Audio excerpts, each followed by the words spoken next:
식이치료하는 외과의사 송재현입니다.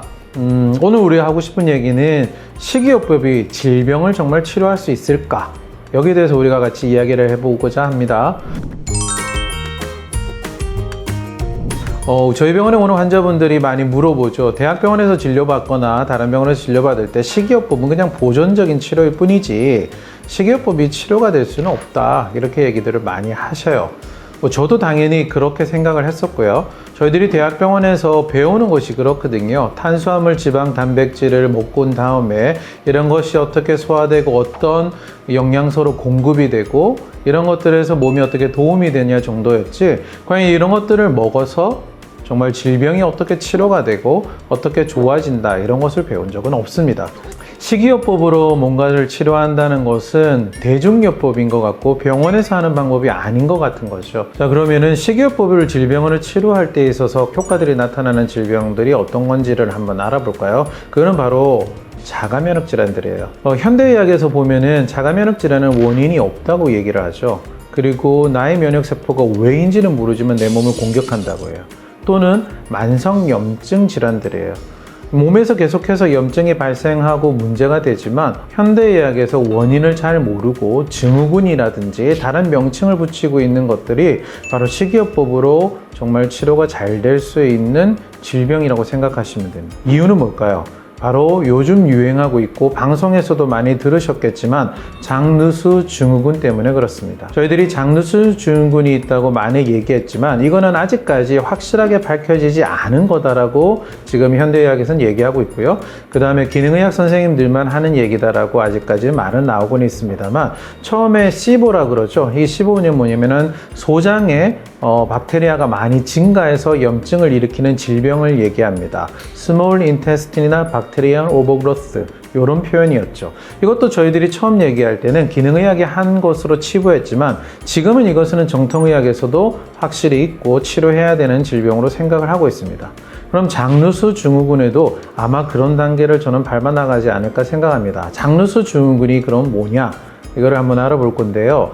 여러 가지 원인에 의해서 장에 문제가 생기는 겁니다. 어떤 문제가 생기냐? 소장은 세포가 단단하게 붙어 있어야 되고요. 외부에서 들어오는 음식이나 여러 가지 물질들은 이런 것이 분해되면서 세포를 통과해서 들어와야 됩니다. 그래서 그 세포 안에서 여러 과정을 거쳐서 들어오지 못할 것은 다시 내보내고 들어올 것들만 우리 몸 안으로 수용하게 되는 거죠. 그런데 여러 가지 원인에 의해서 이 세포와 세포 사이가 벌어지게 되면 그 벌어진 사이로 방금 얘기했던 여러 가지 이물질들이 그대로 침투를 하게 되고요. 이 침투한 이물질들은 그 장막 세포 뒤에 있는 면역 세포와 반응을 보여서 이 면역 세포들이 이상한 감작을 하게 되고 또한 이상한 작동을 하게 되는 원인이 된다는 것이 바로 장누수 증후군입니다. 자, 이렇게 이상 감작된 면역 세포는 장에서만 국한되는 것이 아니고요. 이것이 혈액을 통해서 여러 장기로까지 퍼지게 되는데, 그러면 여러 장기에서 다른 면역 반응들이 또 생기게 되겠죠.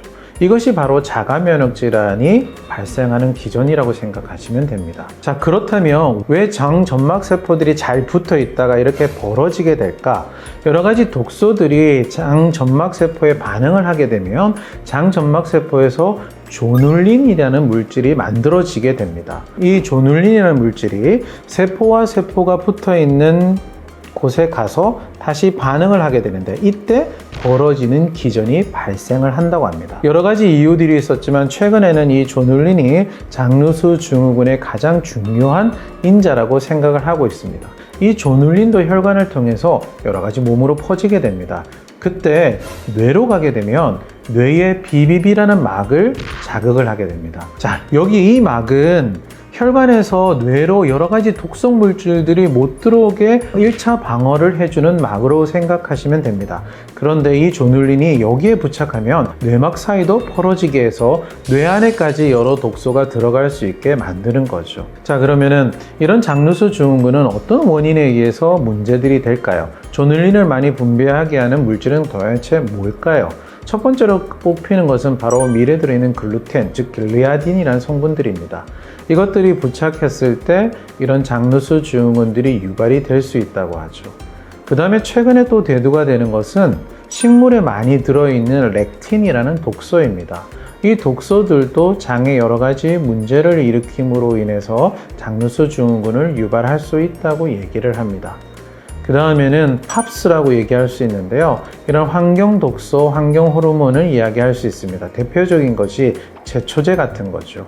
이런 것들이 음식에 계속 남아있게 되고 우리 몸에 계속해서 들어오게 된다면 장의 염증을 일으키게 되고 문제를 일으켜서 장누수를 유발할 수가 있습니다. 또 하나는 바로 포도당과 같은 설탕입니다. 나쁜 유해균을 자라게 할 수도 있고요.